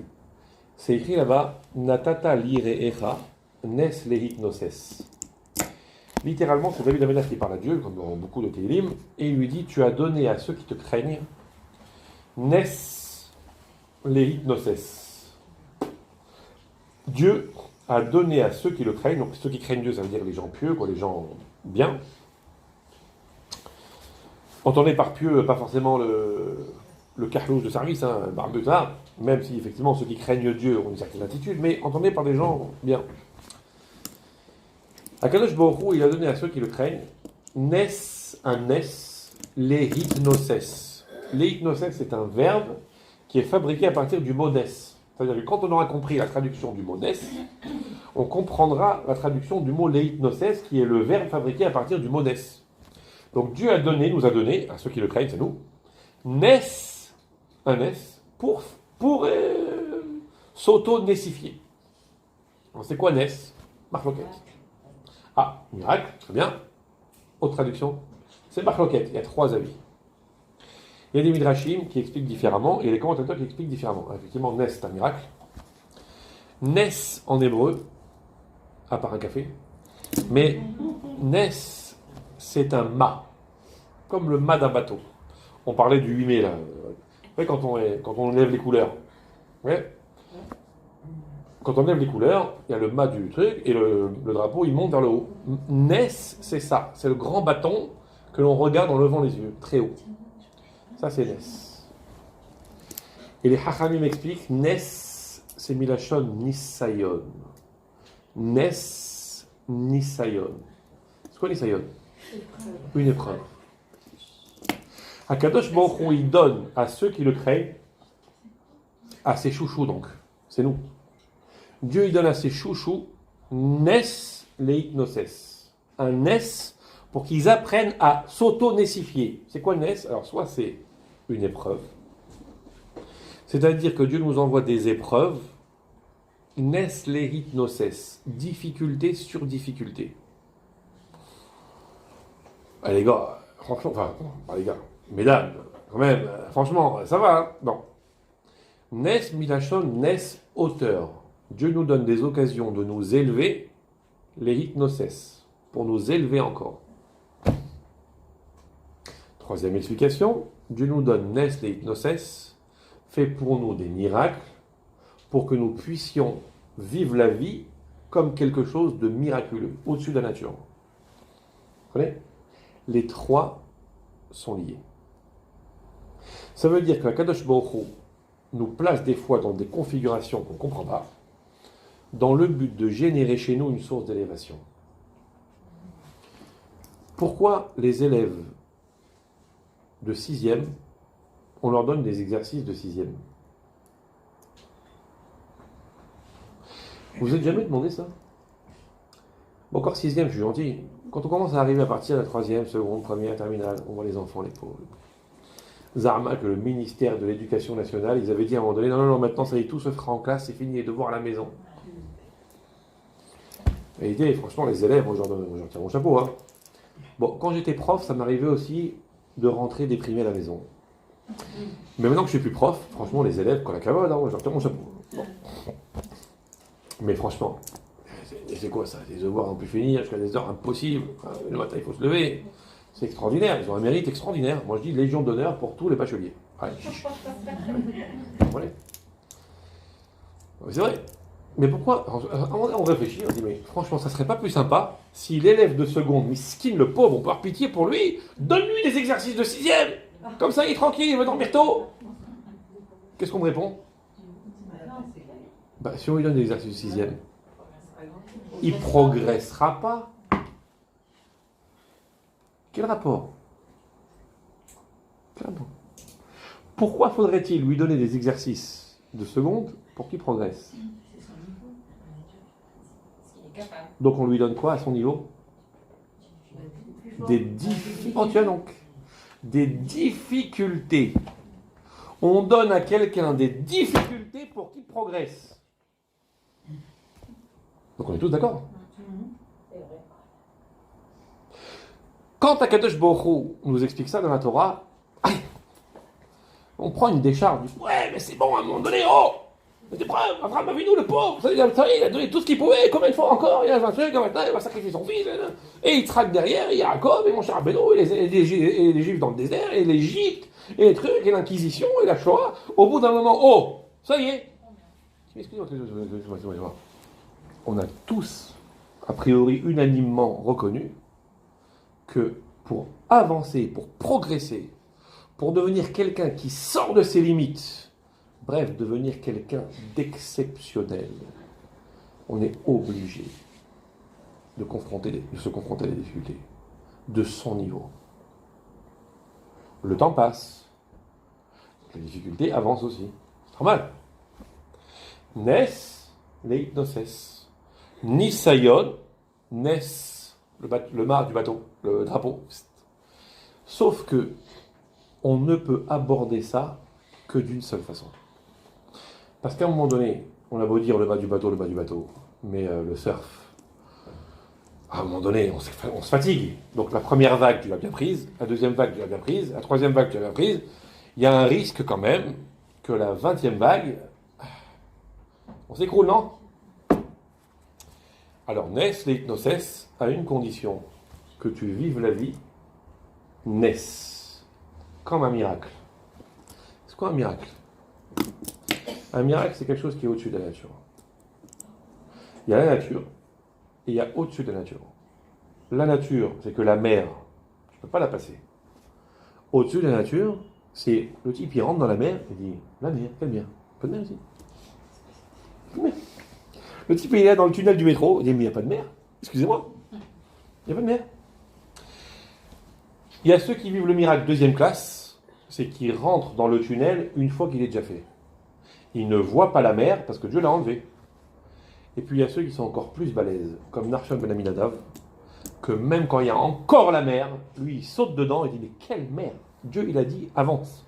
Si Dieu il a dit avance, c'est qu'il n'y a pas de mer. Tu vas pas nous prendre pour des idiots, non? La mer on la voit tous. Mais excusez-moi, qui a créé la mer? C'est Dieu. Donc cette mer-là, vous la voyez, c'est le problème. Mais Dieu, il a dit d'avancer. Il est bête? Évidemment que non, il n'est pas bête. Donc s'il te dit avance, c'est qu'il n'y a pas de mer. Mais nous la voyons. Tu la vois pourquoi? Tu la vois pour que tu apprennes à ne plus la voir. Nes leitnoses. Faut que tu t'inscrives dans un système où tu acceptes de vivre au-dessus de la nature. Où le mur n'est pas un mur, où la difficulté n'est pas une difficulté, où le problème n'est pas un problème. C'est un tremplin. Vous comprenez? Le saut à la perche, il y a des fous qui font du saut à la perche. Vous comprenez? Nous, quand on a un petit mur de 50 cm, on le contourne. Non mais sérieux, j'ai que ça à faire maintenant de... Vous comprenez? Alors si je passe par-dessus les murs, c'est quand ça risque de faire un tremblement de terre au Japon, moi je le dis pas. Déjà ils ont eu un tsunami il y a quelques années, en plus ils embêtent avec ça. Bon.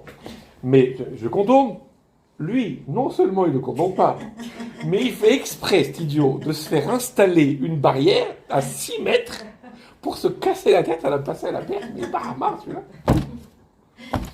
C'est ça. Parce que lui, toi tu vois un obstacle, lui il voit pas un obstacle. Il voit une occasion de faire la première page des journaux avec une belle médaille d'or aussi. Comment ça se fait que lui, il voit ça et moi, je vois autrement? Moi, je vois un idiot qui s'oblige à passer des épreuves. Mais pourquoi tu fais des épreuves? Tu as besoin des épreuves, tu n'as pas besoin. Mais lui, il ne voit pas ça, lui. Épreuve. Maintenant, le type, pour arriver à ça, c'est-à-dire que toute l'année, hein, et toute sa vie, toute sa carrière, il doit faire attention à ce qu'il mange, il doit faire attention à ce qu'il boit, il doit faire attention à ce qu'il fait, il doit faire attention à comment il dort la nuit, il doit faire attention à qui il fréquente, il doit faire attention... Sa vie, c'est un enfer, c'est l'Égypte. Lui, tu lui dis, mais monsieur, votre vie, c'est l'Égypte. Il dit, l'Égypte? Il dit, mais tu rigoles, c'est extraordinaire, les trucs, les défis, les machins, je suis au top. Il a traversé l'Atlantique à la nage, il arrive, il est à moitié mort, il est bien. Mais on a mal pour lui, mais il est bien. Pourquoi il est bien? Parce que lui, il ne voit pas de problème. Il voit une occasion de faire la première page des journaux avec une médaille d'or. Il voit qu'il va s'élever. C'est tout ce qui lui importe. Il est au-dessus de la nature. Là où toi, tu vois un phénomène naturel qui s'appelle un obstacle, lui, il voit un moyen de vivre au-dessus de ça. Il est au-dessus de ça. Alors après, les sportifs, c'est pas non plus des... c'est pas non plus les... On appelle ça les grandes sadikim. Ils sont peut-être obnubilés par autre chose. Peut-être qu'ils veulent aussi... Bon, ok. Mais ça n'empêche pas que là où nous, on verrait une difficulté, eux, ils voient une source d'élévation. Vous comprenez? Et c'est dur, ça. Vous comprenez? Parce que quand il fait nuit, nous, on voit la nuit. On n'est pas des chats. Les chats, eux, quand il fait nuit, ils voient mieux. Mais nous, on n'est pas capable de faire ça. Alors, comment on fait? Alors, je vous explique. Et je termine. Comment on dit dans la Torah une difficulté? Ah, Baya, oui, effectivement, c'est un problème. Mais Tsara, pardon, je suis trahi tout seul, quel idiot. Mais une difficulté en hébreu, une souffrance, une difficulté, ça s'appelle Tsara. Tsara, ça vient du mot en hébreu tsar. Tsar, Nicolas II, si tu nous écoutes. Non. Même le premier d'ailleurs, c'est pas mieux.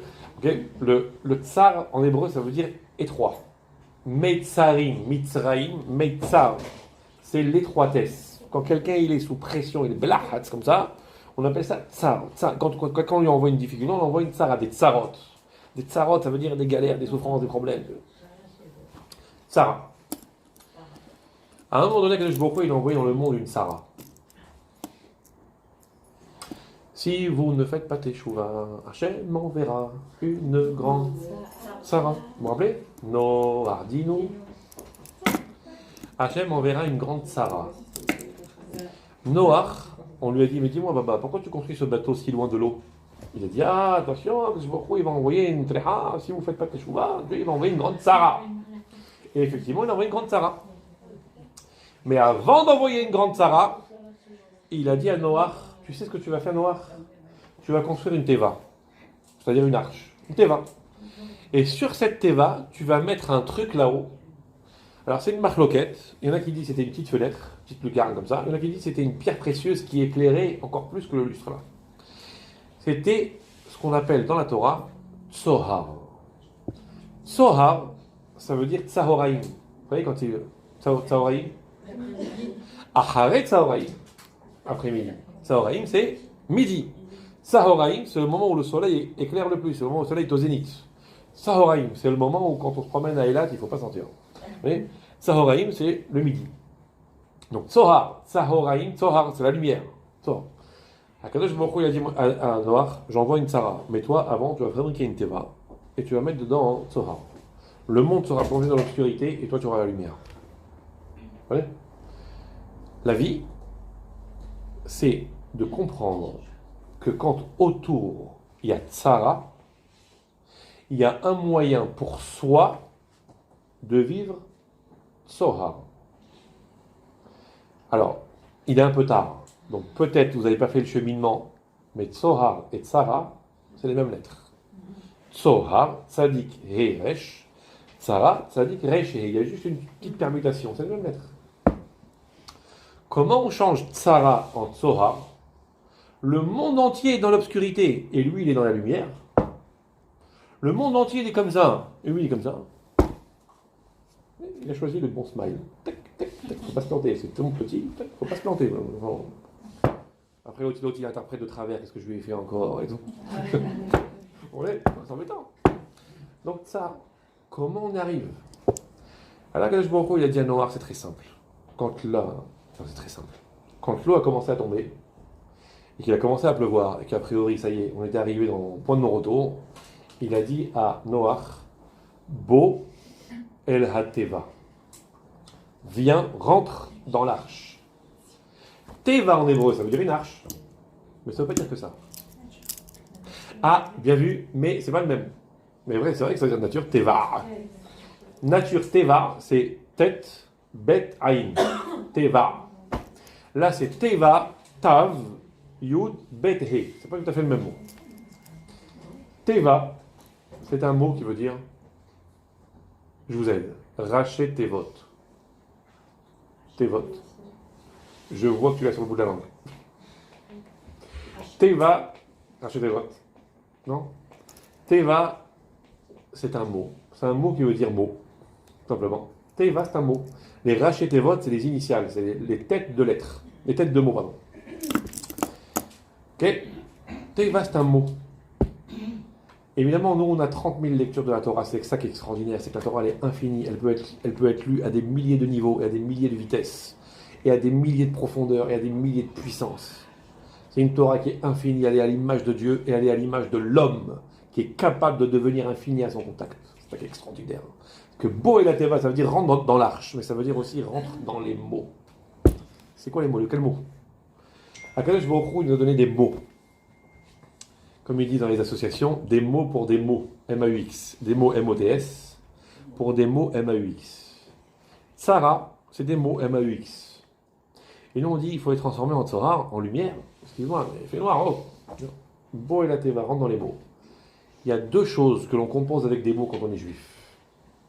C'est l'étude de la Torah et c'est la Tfila. L'étude de la Torah, c'est Akadosh Baruch Hu qui nous a livré un message. C'est Dieu qui parle dans l'écouteur. Et la tfila, c'est l'homme qui parle à Dieu dans le micro. Donc Torah et tfila, c'est un téléphone. Torah, c'est Dieu qui parle. Et tfila, c'est moi qui lui parle. Bo el hateva, ça veut dire simplement, rentre dans les mots. C'est quoi les mots de la Torah? Les mots de la Torah, c'est le mode d'emploi du système. J'arrive pas, je suis bloqué avec ce téléphone, comment ça marche? Vous comprenez? Vous connaissez pas la deux chevaux? À l'époque, il y avait une blague qui circulait. C'est un type qui roulait dans une Ferrari de malade. Okay. Puis il y a un type qui est en train de rouler tranquille. Puis il y a un type qui va avec une deux chevaux et il lui hurle, vous connaissez pas la deux chevaux, hein? Et il avance comme ça. L'autre, vexé à mort, il appuie sur le champignon. En 2 secondes, il le rattrape, il passe devant. Une fois qu'il est loin, il roule tranquille, pépère. Et l'autre, il arrive encore une fois à fond avec sa deux chevaux. Yeah, vous connaissez pas la deux chevaux? Je suis quoi ce malade? Il avance, et il le redouble. Et ainsi de suite. On fait 3-4 fois. Et maintenant, il le repasse devant encore une fois. L'autre vexé un peu. Et puis quand il le rattrape, il voit la deux chevaux dans un arbre. Défoncé, un peu à la Bourville, vous voyez. Ça va bien marcher maintenant.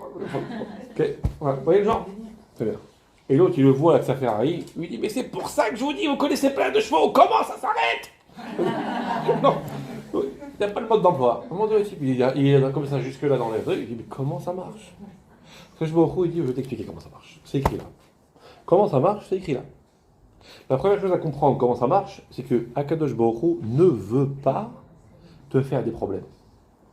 Dieu ne veut pas te mettre dans l'obscurité. Dieu ne veut pas que tu sentes des tsarot. Dieu veut que tu sentes le tsohar. Dieu il veut que tu sentes la lumière. C'est écrit là. Ah ouais, mais le monde montre le contraire. Ah, pas de lumière, donc l'élot, donc l'agla, donc Emouna. Dis-moi que il a que ça à faire de remplir du papier pour te dire du pipeau. Dieu il a rempli du papier pour te dire du pipeau. Il te dit, je ne te veux pas de mal, tu es mon enfant. C'est qu'il dit, je ne veux pas de l'obscurité, je veux la lumière. Sauf que, comme maintenant tu es un adulte, et que toi, tu dois produire cette lumière, c'est toi qui dois l'allumer.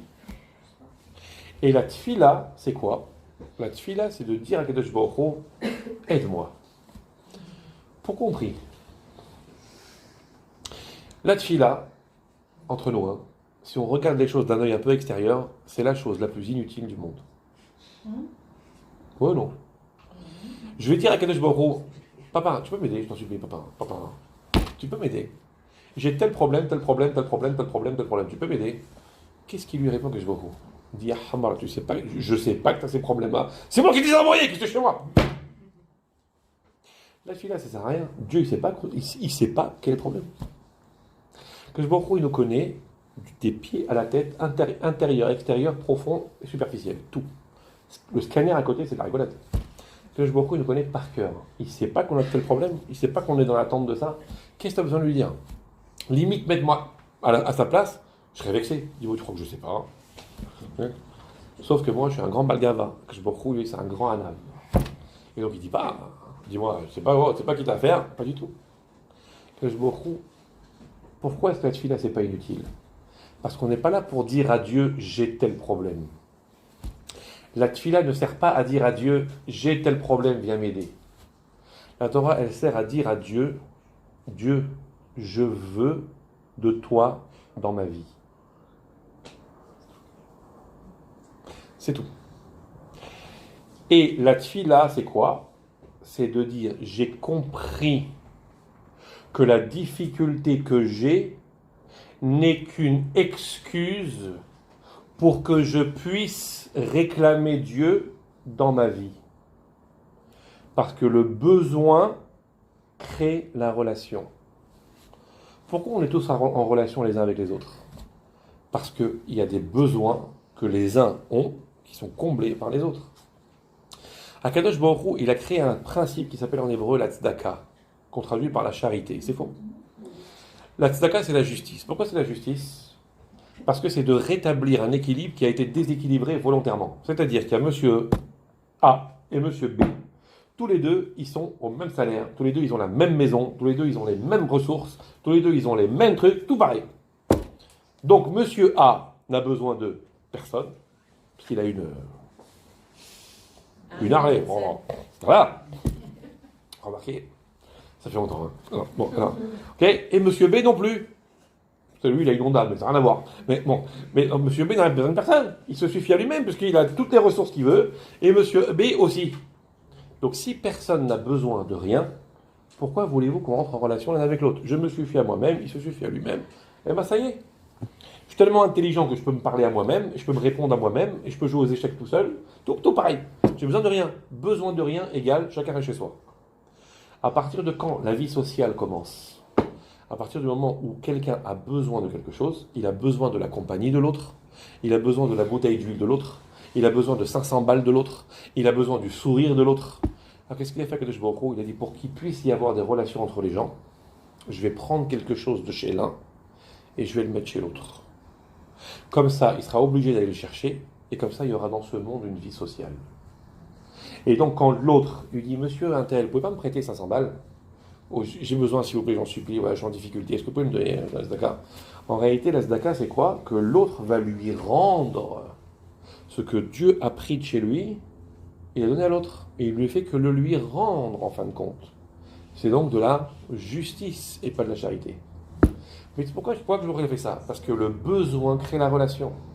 Pas de besoin, pas de relation. Il faut admettre qu'on a des besoins. Et il faut admettre que l'autre peut les combler. Et il faut admettre que l'autre a des besoins que je peux combler. Vous comprenez? Des fois, on a un peu de mal à admettre. Parce qu'on est des grands les gavas, on a un orgueil énorme, on a du mal à admettre que oui, j'ai besoin. Oui, j'ai besoin de ma femme, oui, j'ai besoin de mon mari, oui, j'ai besoin de mes enfants, oui, j'ai besoin de mon maître, oui, j'ai besoin de mon élève, oui, j'ai besoin de mon frère, ma soeur, ce que vous voulez. Oui, j'ai des besoins. Donc, la vie sociale commence comme ça.